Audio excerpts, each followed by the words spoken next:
Vous êtes sur le www.radiolebene.tg, la voix de la diaspora.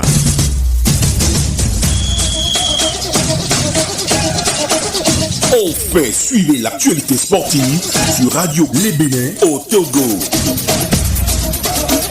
Grand sportif tous les lundis de 9h à 10h avec la rubrique Passe à l'acteur. Rediffusion les mercredis soirs de 19h à 20h. Suivez chaque dernier vendredi du mois l'émission Que sont-ils devenus? Une présentation d'André le Baobab.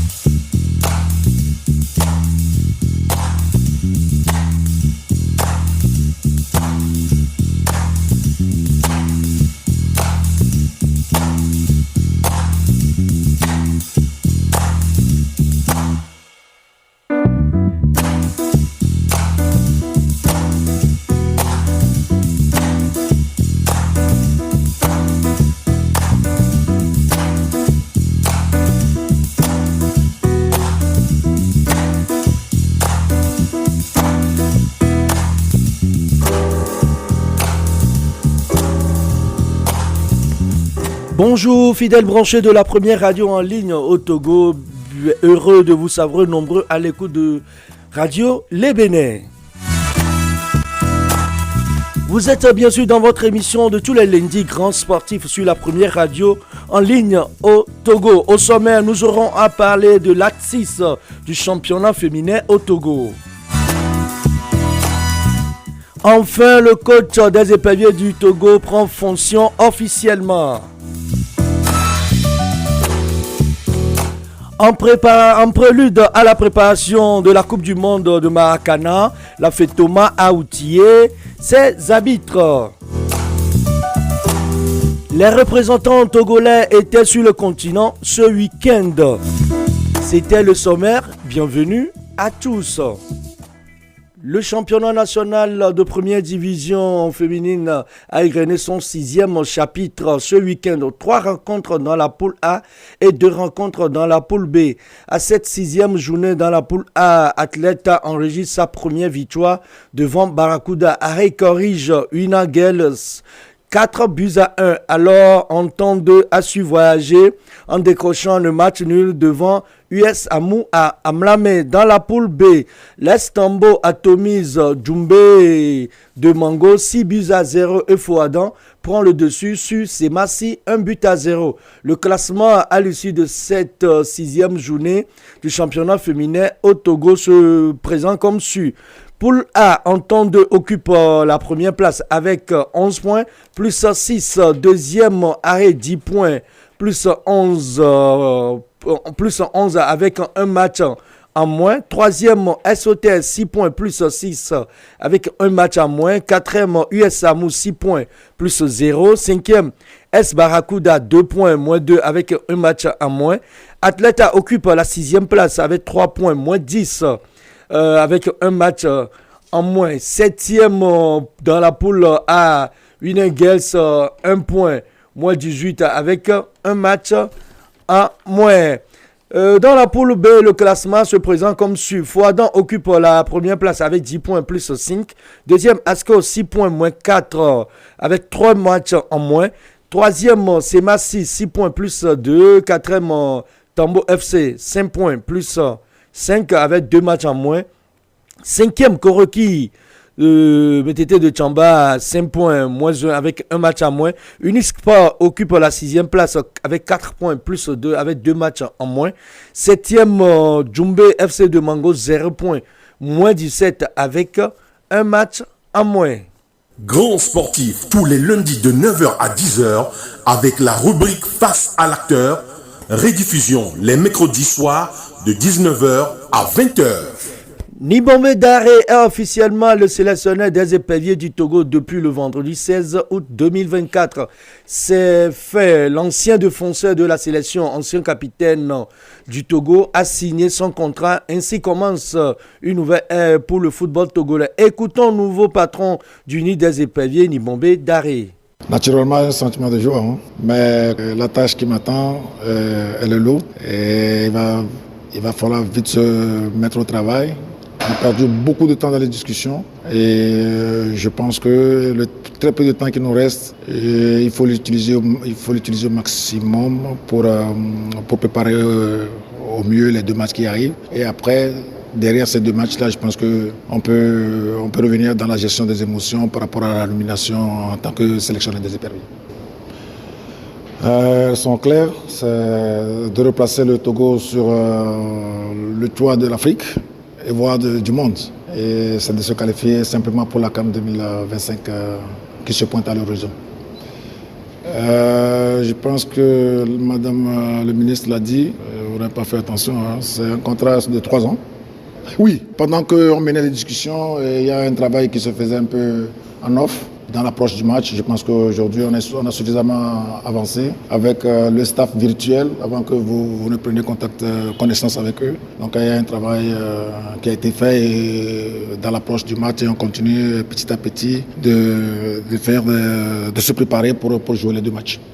À l'instant, Nibombe Daré, le nouvel sélectionneur du nid des éperviers. Cette signature a été faite dans les locaux du ministère des Sports et des Loisirs en présence de la patronne du dit ministère et patronne de tous les sports au Togo. Donnons la parole au docteur Lydie Bessi Kama. Nous avons tenu à donner un caractère spécial à cette signature de contrat. Tout simplement parce que depuis le début du processus, beaucoup d'encre ont coulé et raison de plus que nous puissions nous retrouver ici pour donner également quelques clarifications. L'encre a coulé tout simplement parce que les médias se sont trop tôt invités à la table des négociations, alors que celle-ci n'était qu'à leur début. Mais Dieu merci, nous sommes parvenus à un consensus où personne n'a été laissé de côté, où toutes les parties prenantes ont pu préserver leur acquis. Et c'est le football qui gagne.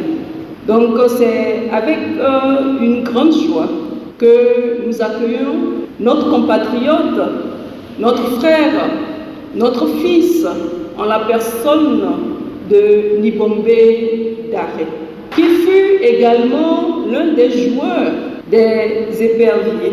Et aujourd'hui, il revient auprès de ses jeunes frères pour leur transmettre tout ce qu'il a appris au travers du football. Et comme je le disais tantôt, ce contrat permettra l'installation d'un nouveau staff. Et je peux vous dire que ce nouveau staff comprend une variété de compétences où on retrouve des expatriés, mais également d'autres compatriotes. Et pour la plupart, ceux qui ont eu à écrire leur nom en lettres d'or dans les annales du football de notre pays. Monsieur Nibombe Daré aura donc la lourde charge de redorer le blason des éperviers et de les hisser au plus haut niveau du football sur le plan continental, voire mondial. Je voudrais saisir cette occasion pour témoigner ma gratitude à mes collègues ministres, en l'occurrence le ministre de l'économie et des finances, ainsi que le ministre de la fonction publique, du travail et du dialogue social, tous deux co-signataires de ce contrat. Je ne peux pas passer outre toute l'implication de la Fédération togolaise de football et ici saluer l'engagement et l'implication du président de la Fédération de football. Monsieur le Président, soyez-en remercié. Félicitations également à toute l'équipe qui vous a accompagné dans le recrutement de ce sélectionneur.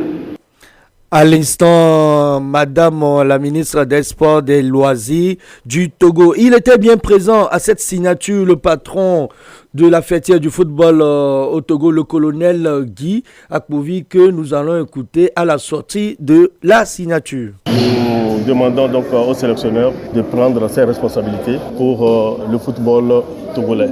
Je voudrais dans un premier temps remercier Madame la ministre qui a mis tout son poids dans la balance pour que ce contrat-là ait lieu. Je crois que nous l'avons signé et sincèrement nous rendons grâce à Dieu parce que ça s'est bien terminé, c'était l'essentiel. Les missions sont de deux ordres. Dans un premier temps, c'est de nous faire qualifier pour la CAN 2025 et ensuite de faire un bon parcours, un parcours honorable pour la Coupe du Monde. Vous savez que nous avons déjà commencé, on a déjà fait 4 matchs, il reste 6. Mais nous lui demandons quand même de nous montrer effectivement qu'il sait travailler et qu'il quand même arrive à nous donner quand même un très bon football pour que les acteurs du football togolais vraiment soient fiers vraiment de lui.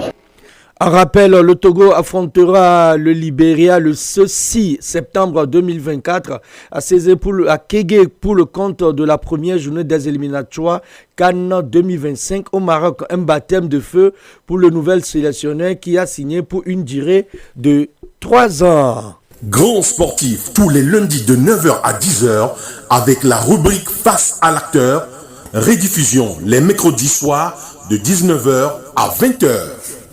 La Fédération togolaise de Maracana a outillé les arbitres et autres en vue d'une bonne participation à la Coupe du Monde de cette discipline ce week-end au siège de la Fédération. En rappel, la Coupe du Monde de Maracana va se dérouler du 25 septembre au 7 octobre 2024 en Côte d'Ivoire. Plus d'amples explications nous sera données dans cette émission par son secrétaire général adjoint qui est avec nous. Grand sportif tous les lundis de 9h à 10h avec la rubrique Face à l'acteur. Rediffusion les mercredis soirs de 19h à 20h. Les équipes togolaises présentes pour les coupes continentales ont été à l'honneur ce week-end. C'est le cas de Asco de Kara dans la Ligue des champions africaine qui a tenu en échec le club guinéen sur le score de 2 buts partout. Pour ASC à domicile, il a eu fort en face de lui à l'arrivée 2 buts partout. Et chez les filles d'Asco, éliminées en Ligue des champions par l'équipe ivoirienne sur le score de 4 buts à 3. Grand sportif tous les lundis de 9h à 10h avec la rubrique Face à l'acteur. Rediffusion les mercredis soirs de 19h à 20h.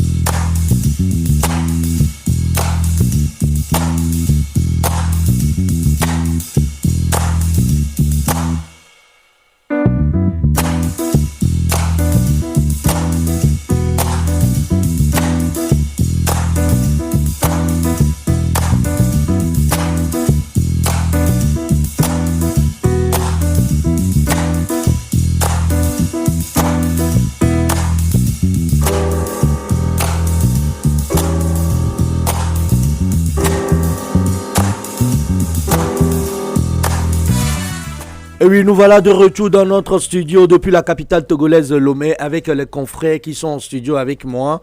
Une fois encore, merci à vous d'être branchés sur la première radio en ligne au Togo. Radio Le Bénin, il est de retour à la maison, comme on le dit. L'enfant prodigue, j'ai nommé Donatien Soussou. Ça fait un bon bail, un bon moment qu'il n'est plus venu nous voir. Il est là aujourd'hui. Bonjour Donatien. Bonjour André, bonjour le plateau. Très heureux de retrouver quitter le studio jaune et vert. Je suis de retour. Ouais, les auditeurs aimeraient bien savoir pourquoi tu nous as fui, si je peux m'exprimer. Parce que tu nous as abandonnés. L'enfant de la maison ne peut jamais fuir. Je suis là, tout près de la radio. Donc, nous sommes là pour vous donner le meilleur de l'information. Ouais, c'est l'essentiel, ta présence. Merci à toi aussi. Donaldo, l'habitué maintenant de la maison. Donaldo Basinga, le patron de 228 Foot, qui est avec nous. Bonjour Donaldo. Oui, bonjour le Baobab. On n'a pas la voix de Donaldo. Donaldo. Oui, bonjour le Baobab. Bonjour à tous ceux qui nous suivent. Les gens vont se demander pourquoi vous l'appelez Baobab. C'est mon surnom. Je l'ai pris comme ça parce que j'aime beaucoup cet arbre, le Baobab, qu'une seule personne ne peut pas cerner. Donaldo, vous êtes devenu habitué de la maison. Une fois encore, bonne arrivée. Merci beaucoup. Le week-end, sportivement parlant. Oui, ça s'est plus ou moins bien passé, on rend grâce. Et la blessure de la dernière fois, parce que je rappelle aux auditeurs que vous êtes un furieux du sport roi. Vous, la dernière fois, mais vous drainez une blessure. Tout à fait, mais ça va mieux, ça va beaucoup mieux. J'ai même retrouvé le chemin des terrains, donc ça va. Ah là, c'est bon pour le moral. Je reste avec vous, Donaldo. On était à l'acte 6 du championnat féminin la dernière fois. Et pour une première fois, Atleta enregistre sa première victoire. Oui, on l'attendait tous, on l'attendait cette première victoire de l'Atleta. Elle est arrivée face à l'AC Barracuda grâce à un penalty de Espoir Udo. Voilà, après plusieurs matchs sans victoire, c'est la première en cette 6e journée du championnat. Ça donne un coup de boost à cette équipe d'Atleta qui avait mal commencé son championnat. Et voilà, grâce à cette victoire, elle sort de la zone rouge et voilà, c'est bon pour le moral. C'est bon pour le moral. C'est du punch donation Atleta qui vient d'engrainer ses 3 premiers points. Effectivement, comme vient de le dire Donaldo, c'est de bonnes guerres. Puisque ce sont des formations qui sont très attendues, que ce soit à Atleta ou l'AC Barracuda. Ce sont des formations qui sont très attendues lors de cette nouvelle saison. Mais on voit qu'il y a eu un travail qui a été fait de chaque côté. Chaque club essaie de ressortir le meilleur de lui-même. Surtout quand moi je vois cette transformation de la AFC qui, depuis le début de ce championnat, ne cesse de surprendre. Ouais, Atleta, entre-temps vice-champion de ce championnat aujourd'hui, qui se taille une place dans la zone rouge. Comment on peut l'expliquer? C'est ça, je le disais tantôt, il y a un travail qui a été fait en amont un peu partout. Il y a une préparation qui a été faite de chaque côté. Donc aujourd'hui, dans ce championnat féminin, toutes les équipes se valent. Il n'y a pas d'équipe favorite en tant que telle. Quand même, on sait qu'il y a un champion et un vice-champion que sont Atleta et l'AC Barracuda, mais les autres ne sont pas venus en observateur. Il y a un travail qui a été fait de fond en comble et comme je le disais, toutes les équipes se valent. Le championnat sera sur 12 journées si je ne dis pas de bêtises, bien sûr. Il y a du chemin à faire, rien n'est encore joué, nous ne sommes qu'à la phase d'aller et je pense que c'est de bonnes guerres. Il y aura du pain sur la planche de chaque côté. Donaldo est en temps de premier de sa poule et en temps de qui a su voyager la dernière fois. Oui, l'entente 2, je pense que le faux jumeau, on a parlé tout à l'heure. En ce début de saison, il y a beaucoup de surprises, surtout dans cette poule A, où on voyait dans le temps une équipe d'amis du monde écraser tout le monde. Mais cette saison, on voit que les équipes se valent, tout le monde essaie de donner le meilleur de soi-même. Et on voit cette équipe d'entente 2 qui était leader jusqu'à la 5e journée, je pense, là, qui a été dépassée par Arré. Mais voilà, deux équipes, Arré et Entente 2, qui font un super début de saison. Qui font le jeu de chaise. Exactement, qui font le jeu de chaise. Là, ils sont à égalité avec 11 points. J'ai hâte de voir la prochaine journée où les deux équipes vont se rencontrer. Donc voilà, je pense que le favori de cette poule, c'est l'AS OTR quand même, avec ex-amis du monde. Maintenant, on verra bien parce que ces deux équipes qui vont se qualifier pour les playoffs. Et ces deux équipes, Archi entente 2, il faudra faire très attention à ces deux équipes-là. Et ce championnat est un peu illisible parce qu'on a 7 équipes par poule, un nombre impair d'équipes. Ça veut dire qu'il y a des équipes qui ont joué plus que d'autres, et ce qui fait que le classement est un peu tronqué. Mais voilà, on verra bien ce que ça va donner d'ici la fin. Mais cette poule A là, dans la zone sud, sera vraiment très intéressante cette année. Comment peut-on expliquer le classement de Amis du Monde devenu SOTR que tout le monde attendait à ce début de championnat? Oui, Amis du Monde ou à SOTR que tout le monde attendait, mais voilà, les équipes se valent, hein. Et en ce début de saison, c'est vrai que elles n'ont c'est dû à un mauvais recrutement? Pas forcément, mais je pense que la mayonnaise a mis du temps à prendre. Je pense que les filles étaient en vacances, et donc voilà, la mayonnaise a mis du temps à prendre. Mais voilà, la SOTR a commencé à marquer des buts. La dernière fois, il y a eu 5 buts à 1, je pense. Donc elles sont en train de revenir. On va voir ce que ça va donner avec le temps. Et je pense aussi que du côté de cette formation d'Amis du Monde, il y a un cycle qui tend vers sa fin. Et je pense que cette relève n'a pas vraiment été préparée. C'est l'erreur, c'est la grande erreur du football togolais. On n'arrive pas à préparer cette relève-là. Aujourd'hui, on sent que les filles ont presque passé l'âge. Il y a certains qui sont devenus mamans. Voilà. Qui ont abandonné. Tout à fait. Il n'y a pas cette équipe de jeunes pour prendre la relève. C'est là aussi le problème de nos clubs. Oui, je reste avec vous. Asko de Kara, qui représente actuellement l'équipe féminine togolaise sur le continent. Asko de Kara, qui aussi, dans ce championnat, malgré ses matchs en retard, ne fait pas bonne figure.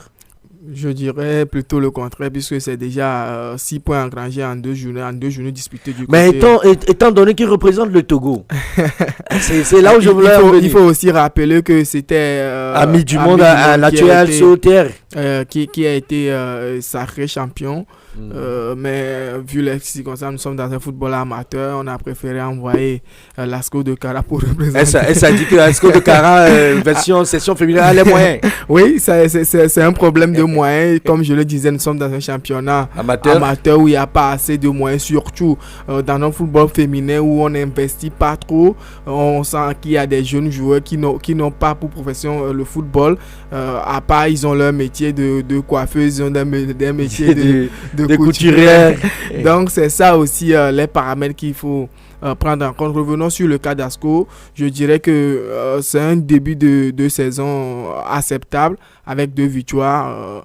Je pense que Asco va marcher sur cette poule B parce que je ne vois pas de concurrent pour cette formation d'Asco dans cette poule B. Il y a Tambo là-bas. Il y a Fouadan là-bas. Je ne vois pas une grande formation de Tambo en cette début de saison. Oui. Maintenant, nous allons aborder le gros sujet de cette émission, la signature du nouvel entraîneur, du nouvel sélectionneur du Togo, les éperviers du Togo, Nibombé Daré. Donado, enfin, la fumée blanche est sortie. Oui, on l'attendait tous. C'est vrai qu'on savait déjà que Nibombé Daré allait être sélectionneur, mais il y a eu des épisodes. Ah bon, vous saviez? Oui, on le savait. Mais arrivé un moment, tout le monde avait perdu espoir. Oui, tout le monde. Parce que c'est bien vrai, on a eu la présentation, mais la signature, c'est ça qui va les lier à l'État togolais. Tout à fait. Et voilà, il y a eu plusieurs séries. Ça a été le Daré Flix. Daré Flix, vraiment. Et voilà. Mais finalement, comme vous le disiez, il a finalement signé. Et c'est un ouf de soulagement pour tout le monde. Il va pouvoir commencer à travailler, même s'il a dit que voilà, il y avait un travail qui se faisait déjà en amont. Ouais. Mais voilà, on attendait cette signature là avec impatience. Ça a été fait, heureusement. Et donc voilà, il va pouvoir travailler dans de bonnes conditions, on l'espère. Et voilà, on espère vraiment que vous êtes heureux? Oui, je suis heureux parce qu'aujourd'hui le Togo est un sélectionneur. Et voilà. Un compatriote, un ancien capitaine des éperviers. Un compatriote, voilà, on va essayer. On va l'accompagner. Bien sûr, on va lui envoyer des ondes positives. Est-ce qu'on aura à mettre tous les moyens qu'il faut à sa disposition? Parce que pour un bon coaching, pour un bon coach, il faut avoir tous les moyens. Oui, mais je ne sais pas si on mettra tous les moyens à sa disposition. Mais c'est votre souhait. Mais voilà, c'est notre souhait. Il faut qu'on lui mette on mette tout à sa disposition. Comme on l'a fait pour Claude de Roy, pour Paulo Bidouaté. Exactement. C'est un compatriote. Il faudrait qu'on l'accompagne. Il faudrait qu'on lui donne ce qu'il voudra. Diplômé, UEFA Pro. Exactement. Comme Pep Guardiola, Ancelotti. Tout à fait, voilà. Je pense que ses ambitions ne seront pas à la hauteur des prédécesseurs comme Duarte et Claude Leroy. Donc il faudra faire le minimum pour lui donner ça, pour qu'à la fin il ne dise pas qu'il a demandé ci ou ça, on ne lui a pas donné. Et c'est pour ça qu'il n'a pas les résultats. On veut des résultats, on veut que le Togo puisse jouer la CAN. On est fatigué de regarder les autres jouer. Donc voilà, mettons les moyens à sa disposition et après on pourra faire le bilan. Ouais. Donatien, l'objectif, la participation de la CAN 2025 au Maroc. Je pense que c'est une équation à double inconnue. Et moi, j'aimerais revenir sur la nomination de Daré. Je pense que nous sommes en train de mettre le chariot devant le bœuf. Parce que pourquoi nous, avec la nomination de Daré, les Togolais se voient déjà à la CAN. On se voit déjà à une Coupe du Monde. Daré ne viendra pas faire la magie, il faut le souligner. Il faut investir, il faut mettre les moyens. Le football, c'est les moyens. Aujourd'hui, quelle est la Quand vous parlez de moyens, qu'est-ce que vous mettez dans la balance? Quand je parle de moyens, d'abord, dans un premier temps, quelle est la politique sportive du pays? Est-ce que le pays envisage de se qualifier à une CAN? Oui, Madame la ministre, représentant le président, le premier dans son discours, moi, je n'ai pas senti ça. Elle a juste dit que Daré a pour mission de redorer le blason du football togolais. Redorer comment? Il faut assigner des missions assez précises. Nous voulons que Daré qualifie le Togo pour la Coupe d'Afrique des Nations 2027-2025. C'est ça, des objectifs précis. Aujourd'hui, le football togolais n'a pas ces objectifs-là. Et à la nomination d'un nouvel entraîneur, on ne nous montre pas les missions précises de cet entraîneur. On nous dit simplement il va hisser le football où? Le football a une victoire au stade de Kégué, on ne sait pas. Donc aujourd'hui, avec la nomination d'un nouvel entraîneur, il fallait être précis sur la mission du nouveau sélectionneur en disant bon, nous avons signé Daré pour 3 ans. Sa mission précise sera de qualifier le Togo à la CAN 2025 ou de mettre en place une équipe. Là, tout le monde sera situé sur la tâche du nouveau sélectionneur, mais aujourd'hui cela n'a pas été fait. Dans le discours du ministre, moi je n'ai pas senti cette envie-là, cette rage-là de réellement redorer le blason du football togolais. Oui, Donaldo, en écoutant le patron de cette discipline, je vais parler du colonel Guy Bezondé Akbovi. L'objectif, c'est la qualification, cette fois-ci du Togo à la CAN au pays chérifien, si je peux le dire. Et la durée du contrat, c'est pour 3 ans. Est-ce que 3 ans, ça suffit pour mettre, mettre tout en bonne marche? Oui, l'objectif, c'est de qualifier le Togo. Oui, en attendant que... Oui, c'est bon, allez-y. Oui, l'objectif, c'est de qualifier le Togo pour la Coupe d'Afrique des Nations. Oui, ça, c'est le président de la fédération qui le dit. Je pense que Daré également. Mais je pense que le faux jumeau en a parlé tout à l'heure. La ministre n'en a pas parlé. Est-ce que les moyens seront mis à sa disposition pour qu'il puisse atteindre cet objectif? Est-ce que c'est ça la vraie question? Parce que c'est beau de dire que l'objectif, c'est de qualifier le Togo pour la CAN. Mais si les moyens ne sont pas mis, il ne va pas faire de magie. Voilà, le Togo, c'est vrai, était dans une progression avec Duarte. Il y a un travail qui a commencé. Maintenant, voilà. Est-ce que Daré va repartir sur les bases que l'ancien sélectionneur a laissées? Et voilà, tant de questions. On dit très souvent en langue vernaculaire, voilà, c'est sur l'ancienne code qu'on tisse la nouvelle. Donc voilà, on verra bien. Mais voilà, on veut. Et 3 ans, ça peut suffire pour mettre. 3 ans, oui. Je pense que tout en après 3 ans, on verra s'il aura qualifié le Togo pour la CAN. En tout cas, moi je suis pessimiste, surtout quand nous sommes au Togo et quand on ne fait pas de ce football-là un sport notre priorité. Moi, je ne vois pas le football togolais décoller d'aussitôt, surtout quand on a un nouveau sélectionneur. Je pense que 3 ans pour la mission de qualifier le Togo à la CAN 2025 ou les éliminatoires commencent en septembre. Je pense que déjà... on va affronter le Libéria. Je pense que déjà, Duarte est talonné par le temps. Vous voulez encore Duarte? L'absence révélateur.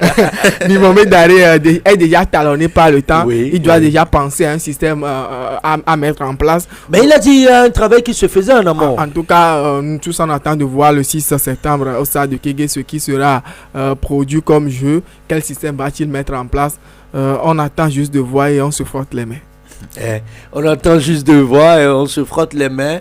Oui, aujourd'hui, pour la composition de ce staff, on a des anciens joueurs, en l'occurrence Abalo Dossé. Ah bon? Oui, selon les rumeurs du couloir.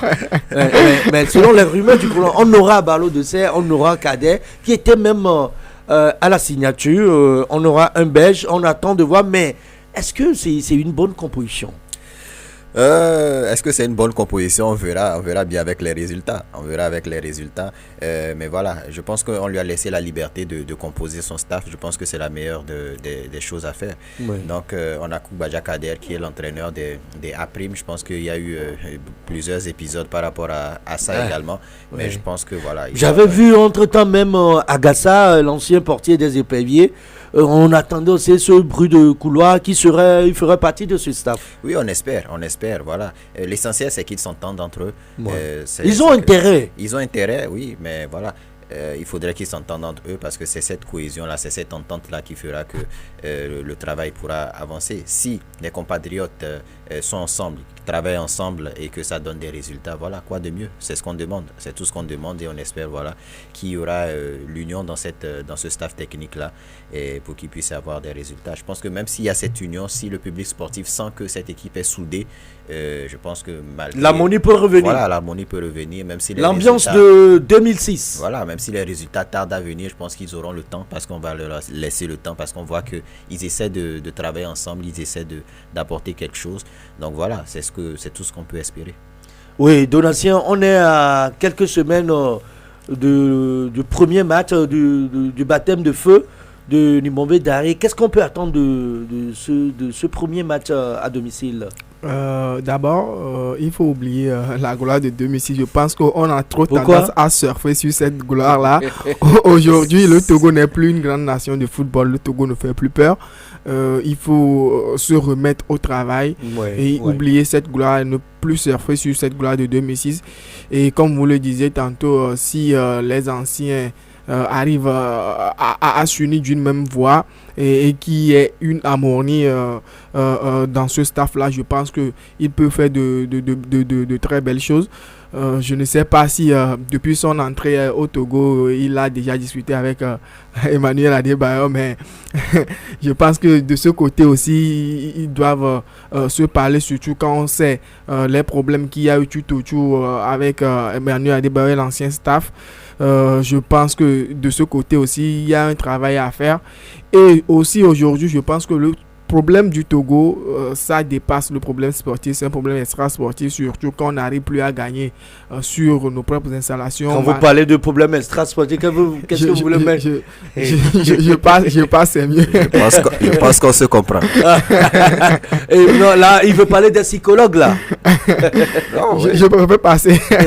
Allez-y. On n'arrive plus à gagner à Kégué. Je pense que on doit réellement penser à ça, revenir sur ce problème-là, résoudre ce problème, parce que la fois dernière, face au Soudan du Sud, on a vu le jeu qu'a étalé notre formation. Ouais. On a vu un très bon jeu avec de multiples occasions, mais hélas, le score nous a encore rattrapé. Il faut penser à ça, retravailler ça pour redonner un nouvel élan à ce football-là. Oui, comme on le dit, seul on va vite, mais ensemble on ira loin.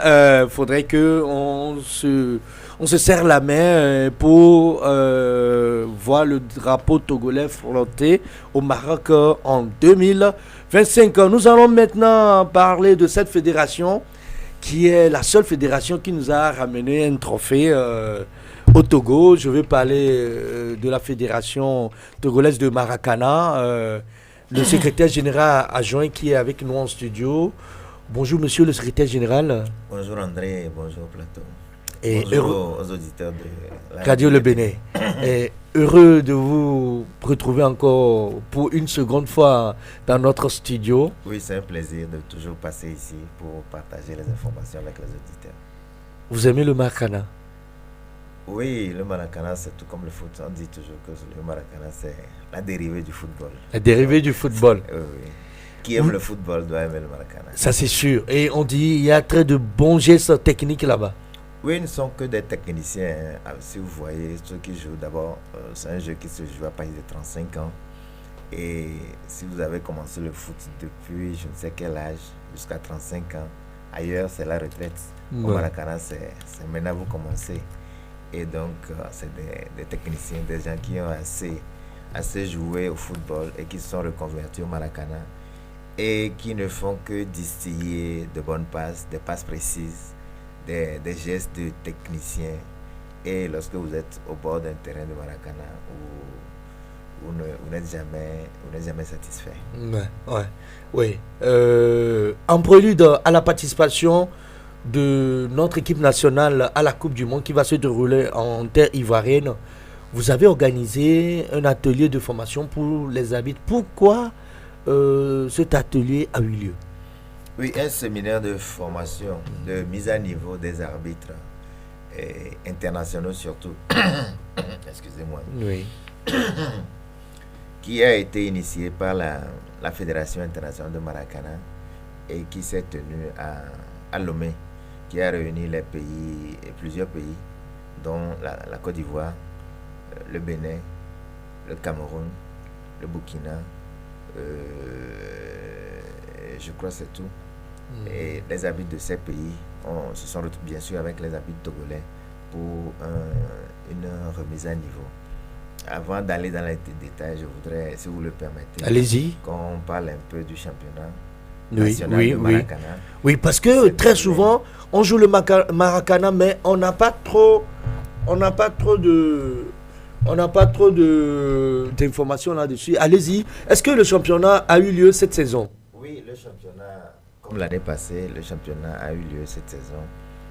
C'est vrai, le championnat n'a pas commencé, n'a pas démarré tôt. C'était quelle saison? 2023-2024? 2023-2024. Oui. On a joué à Lomé, la zone du Grand Lomé. On a joué à Kara, à Kpalimé et à Neho. Donc, à Lomé, il y a eu le championnat qui s'est déroulé entre 8 clubs de Lomé. On se sont engagés et ça s'est déroulé pendant deux journées. Et les 8 clubs, il fallait qualifier 6 des 8 pour prendre part à la phase nationale qui va se dérouler le 31 août prochain. Donc, de ces 8 clubs, il y a eu 6 qui se sont qualifiés. Et vous permettez que je donne un peu la liste de ces 6 qualifiés. De ces 6 qualifiés, il y a dans la poule A, EDL, Botafogo et Etekon qui ont été qualifiés. Et dans la poule B, Flamengo, Rangers et Elite ont été qualifiés. Ce sont les habitués de ce championnat, ça, parce qu'il y a certains noms qui me disent quelque chose. Non, c'est en fait le championnat est organisé pour tous les clubs du pays. Oui, si je dis les habitués, ceux qui sont la tête de l'eau. Oui, il faut dire que l'année passée, le championnat a été remporté dans la catégorie senior par Flamengo et dans la catégorie super senior par EDL. Donc ces clubs sont encore qualifiés. Ces clubs résident à Lomé ou bien ce sont les clubs de l'intérieur? Non, ces clubs dont je parle sont les clubs de Lomé, Grand Lomé. Oui. Il y en a 13 à Lomé. Donc 8 se sont engagés, on a pu qualifier 6 pour la phase nationale qui va se dérouler très prochainement le 31 août. On a également joué à Neho, c'est la zone sud-est qui regroupe 2 clubs, à Rotoué et puis Boulessou. Donc ces 2 clubs ont fait 2 matchs aller-retour et c'est Boulessou qui s'est qualifié à la fin des comptes. Nous avons également joué à Kpalimé où les 2 clubs un club de Kpalimé, un club d'Atakpamé qui se sont retrouvés à Moublo. Ils ont fait c'est chez moi ça? Ah, c'est chez vous. Ouais. Sur le lycée, sur le terrain du handball du lycée d'Amoublo où Piment d'Atakpamé a été qualifié. Tambo. Voilà, a été qualifié au détriment de Mac de Kpalimé. Nous avons également joué à Kara, où Evala Maracana Club a été qualifié aux dépens de Tinga de Kara. Donc c'est les deux clubs de Kara. Nous n'avons malheureusement pas pu jouer à Skodé parce que les clubs de Skodé ne se sont pas vraiment apprêtés pour prendre part à ce championnat. Et puis le problème d'infrastructure se posant, ils ont dû envoyer une lettre à la fédération pour dire que cette année, ils n'étaient pas prêts en mesure de jouer le championnat. Ceci étant, nous avons 6 clubs qualifiés à Lomé, 3 clubs qualifiés à l'intérieur du pays. Il fallait 10. Ouais. Sokodé n'ayant pas pu jouer, donc ça fait 1 de moins.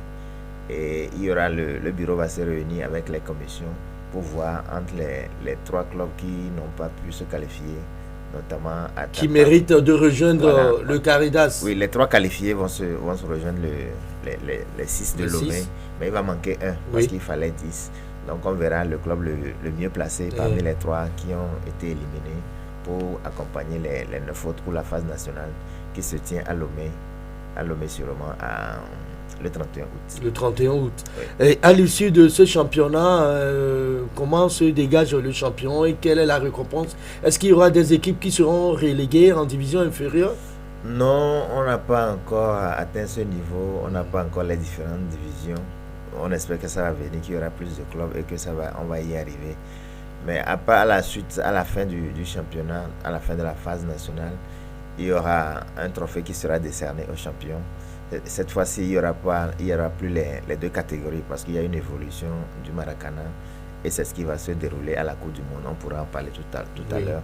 On a juste une catégorie arc-en-ciel, c'est-à-dire les catégories junior, senior et super senior. Tous sont ensemble maintenant dans un même match. Okay. Et il n'y a plus une catégorie pour ceux de 35 ans et plus, une autre catégorie pour les 45 ans et plus, et la nouveauté, une catégorie pour les 18 ans jusqu'à 34 ans. Donc tout se mélange en même temps pour se jouer. Donc il y aura un trophée pour le vainqueur, et puis il y aura un trophée fair play, et sûrement le meilleur buteur, le meilleur joueur seront récompensés. Oui.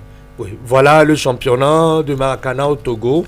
Et je vous rappelle que c'est la seule fédération qui a pu nous ramener quelque chose au Togo, si je me trompe. Oui, nous avons, avec nos aînés, oui. Nous n'étions pas encore aux affaires. Nos aînés ont pu gagner la toute première Coupe d'Afrique de Maracana qui a été organisée à Yamoussoukro en Côte d'Ivoire. Oui. Ça a été gagné en catégorie senior par le Togo. Et ensuite, il y a eu deux Coupes d'Afrique des Nations qui ont été gagnées en catégorie super senior par le Togo également. Dans cette discipline, malheureusement, c'est la Côte d'Ivoire qui rafle tous les trophées mis en jeu. Sur les 10, on a fait 10 éditions de Coupe d'Afrique des Nations. Sur les 10 éditions qui ont été déroulées, la Côte d'Ivoire en catégorie senior a raflé les 9. Et le Togo a gagné 1. Au moins, nous aussi, on a eu quelque chose.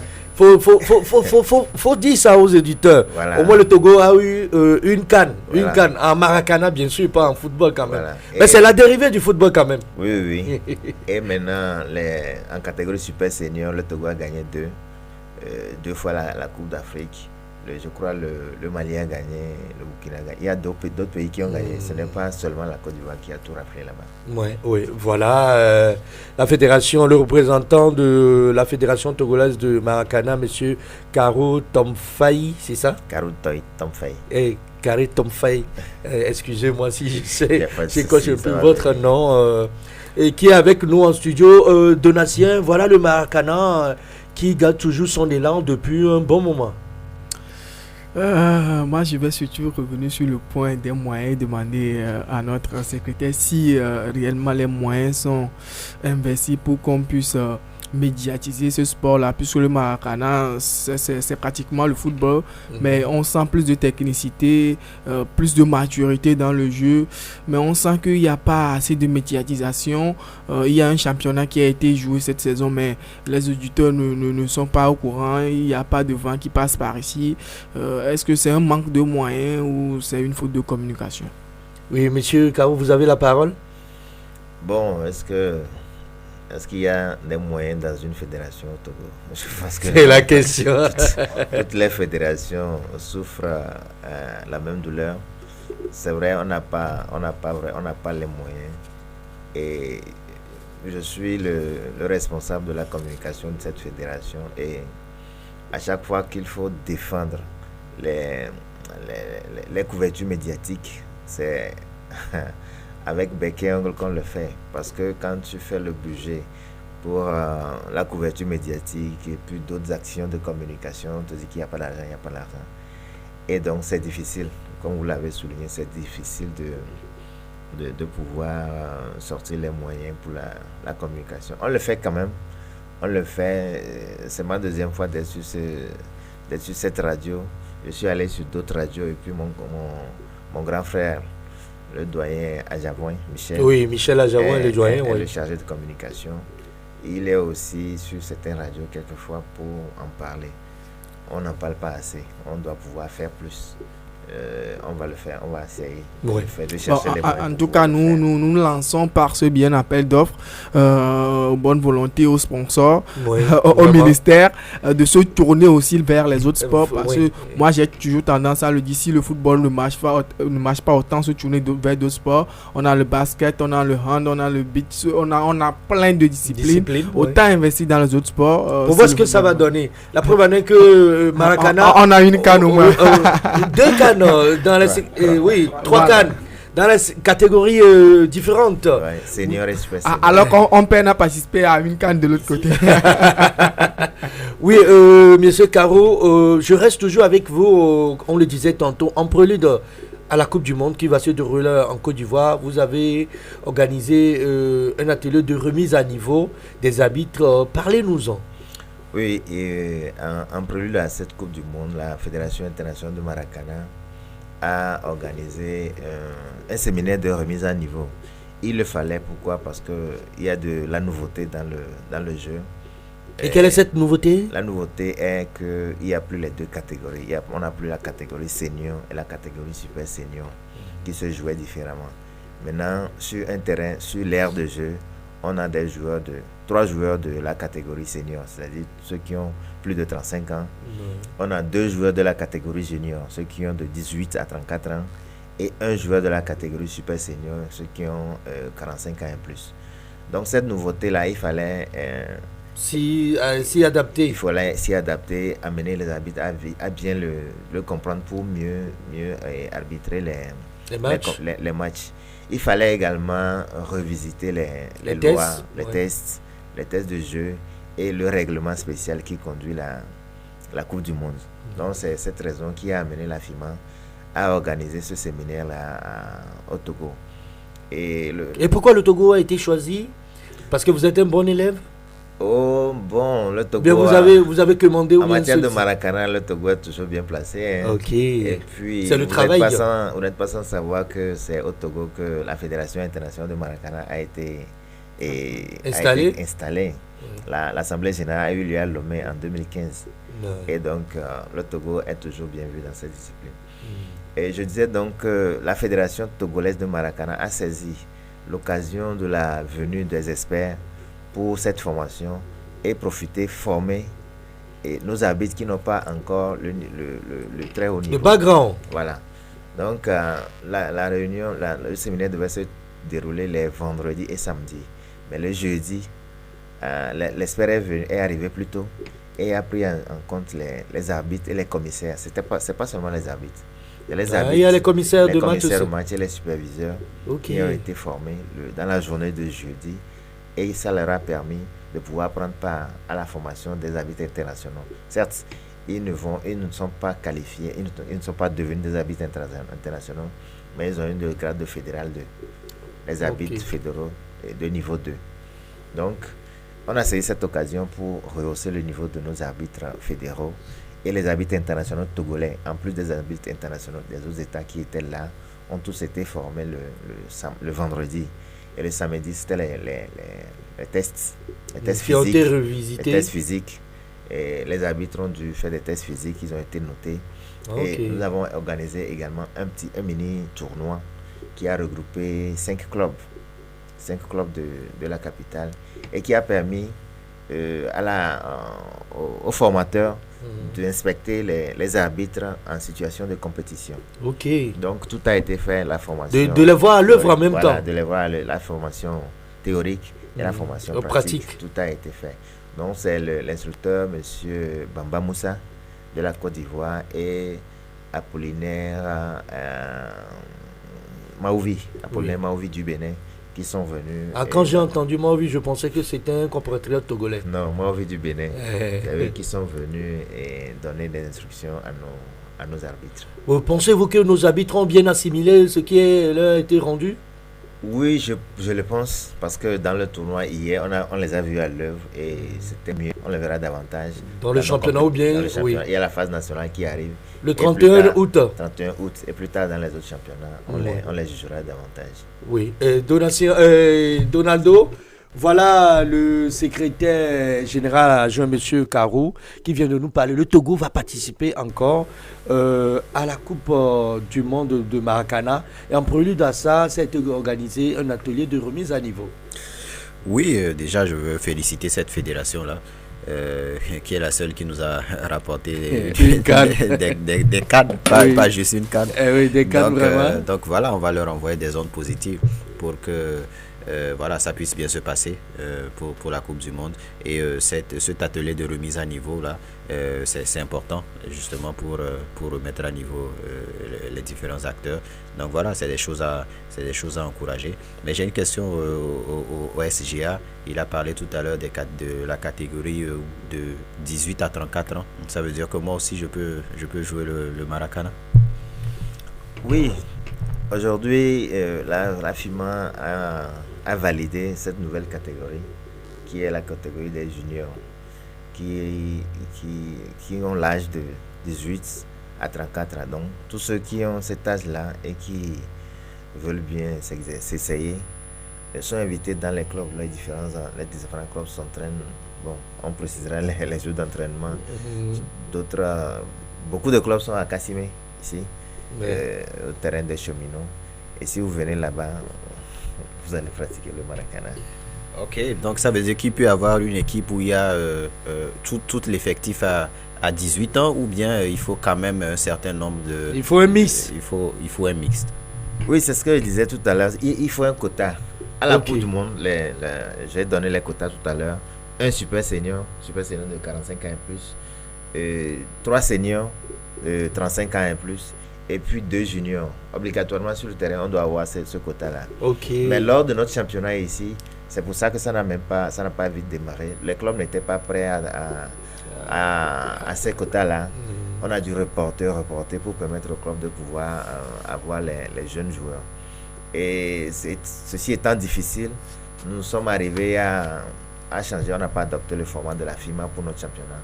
On a dit que si un club a des jeunes, il peut les faire jouer. Si tu n'en as pas, bon, tu joues sans les jeunes. C'est vrai que ça te fragilise un peu. Ça te désavantage un peu parce que un jeu de 18 ans, la fougue du joueur de 18 ans, de 20 ans, ce n'est pas la même chose que celui de 45 ans. Donc ceux qui n'avaient pas de jeunes ont pu quand même jouer avec les vieux. Mais il y avait aussi quelques quotas. Vous pouvez jouer avec rien que ceux de 45 ans et plus. Il n'y a pas de problème. Vous pouvez jouer avec 5 seniors, ceux de 35 ans et plus, mais il faut obligatoirement un super senior. Vous pouvez jouer avec 2 juniors, 3 seniors et un super senior, si vous le pouvez. Donc il y avait un quota aussi qu'on avait respecté. Voilà, Donaldo, vous êtes satisfait? Oui, je suis satisfait. C'est assez complexe. Ça veut dire que s'il y a un certain nombre de joueurs sur le terrain, pour faire les changements, il faut savoir faire les changements. Il ne faut pas faire remplacer un super senior par un junior. Donc c'est assez intéressant. Il n'y aura pas de la triche. Oui, mais c'est assez intéressant et j'espère vraiment, comme le faux jumeau a dit tout à l'heure, que ce sport sera un peu plus médiatisé. Nous, on est là, on est Monsieur Karou, c'est un patron d'un site internet, Togo Foot, 228 Foot. Comme c'est une dérivée marquante, c'est une dérivée du football. Et on est là pour accompagner ceux qui le font bien. Voilà, et on est là pour accompagner, surtout que c'est le Maracana, c'est quelque chose qui intéresse. Et nous, on est là, le faux jumeau est là, et on pourra aider cette fédération. Donatien, le Togo qui va participer encore à la Coupe du Monde au niveau des Maracaniens, c'est bon pour le moral. Oui, c'est bon pour le moral, comme je l'avais dit. On est tous de cœur avec cette formation togolaise de Maracana et on espère vivement qu'ils vont encore rentrer avec de très belles choses. Et on ne peut que... Faut dire avec la coupe. on ne peut que souhaiter le meilleur à cette formation togolaise, le meilleur à cette fédération togolaise de Maracana qui ne cesse de ménager les efforts pour donner le meilleur de cette équipe. Je profite pour saluer, pour tirer un chapeau passage au président de la fédération togolaise de Maracana et tout son commerce qui ne cesse de ménager les efforts. Et je vais aussi revenir sur le cas des ateliers en lançant un appel pour ces gens d'ateliers. J'aimerais aussi que tous les acteurs soient formés, que ce soit les journalistes, les médias. Vous nous avez oublié. Un peu plus s'investir à la chose, plus s'intéresser à la chose. Oui, comme vous le dites, c'est vrai. On vous a un peu oublié. Oui. Mais au dernier moment, on s'est rappelé. On a pu inviter certains journalistes qui ont pu prendre part à la chose. Prochainement, on le fera plus tôt. On se prendra plus tôt. Ça nous fera plaisir. Pour pouvoir prendre part. Parce que s'il faut commenter, s'il faut faire des articles sur le sujet, il faut pouvoir... Il faudrait qu'on soit outillé sur les lois du jeu et tout. Oui. Et vous avez l'honneur de clôturer cette émission. Votre mot de fin. Je voudrais d'abord préciser que ce n'est pas, le Togo ne participe pas à une autre coupe du monde. Cette édition est la toute première. Ah, c'est la première. C'était les coupes d'Afrique qu'on avait participé. Ok. Maintenant, c'est la toute première coupe du monde à laquelle le Togo va participer. J'espère que ça ne serait pas pareil comme la coupe du monde en 2006 pour le football. On espère que le ministère va aussi mettre les moyens pour accompagner vivement cette fédération. Puisqu'il y a eu ces problèmes qui ont été soulignés. Moi, je connais des joueurs que j'ai côtoyés, surtout dans le Maracana. Dans le Maracana, lors de la CAN qu'ils avaient rapporté, il y a eu des problèmes de primes par-ci, par-là. J'espère que ces problèmes seront mis de côté, de véritables moyens seront mis en œuvre pour accompagner cette sélection. Oui, allez-y, M. Caro, oui. Oui, je voudrais, comme il a dit en 2006, ce ne serait pas la même participation, mais je voudrais faire lancer l'appel à tout le monde, tous ceux qui peuvent nous accompagner. Apportez leur pierre à l'édifice. En 2006, nous étions tous levés comme un seul homme pour accompagner les éperviers en Allemagne. Et je lance l'appel donc à tout le monde, sans exception, qu'on puisse nous accompagner. Il faut le dire, nous avons vraiment besoin d'argent. C'est vrai, le ministère nous accompagne, mais pas comme il le faut. Les moyens, on nous dit toujours que c'est limité, donc on a le minimum. Mais il faut le maximum pour pouvoir participer à cette compétition. Donc, je lance l'appel à tout le monde, tous les annonceurs, les sociétés qui veulent bien nous accompagner. Nous avons adressé beaucoup de correspondances. Nous attendons les retours pour que nous puissions aller faire une bonne participation et ramener le trophée. À cette édition, il y a un seul trophée et nous promettons le ramener au Togo si on nous accompagne. On vous a à l'œil. Si on nous accompagne véritablement. Oui. C'est un conditionnel, si. Oui. Oui, vivement, nous lançons cet appel au premier sportif togolais qui est un amoureux du sport. Je pense qu'il est à l'écoute, même s'il ne nous a pas entendu. Certainement qu'on lui fera le feedback. Ou bien Donaldo. On lui fera le film. Oui, le faux jumeau va lui envoyer, c'est son ami. Et oui, nous voilà arrivés à la fin de cette émission. Ce nouveau numéro, ça s'appelle ainsi. Était à la partie technique, Monsieur Noël. Appelez-moi tout simplement André Obilale, alias André le Barbab. Vous aurez la rediffusion de cette émission ce mercredi à partir de 19h. Soyez toujours branchés sur la première radio en ligne au Togo. À très bientôt. Bye bye.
Vous êtes sur le www.radiolebene.tg, la voix de la diaspora. Radio Les Bénin.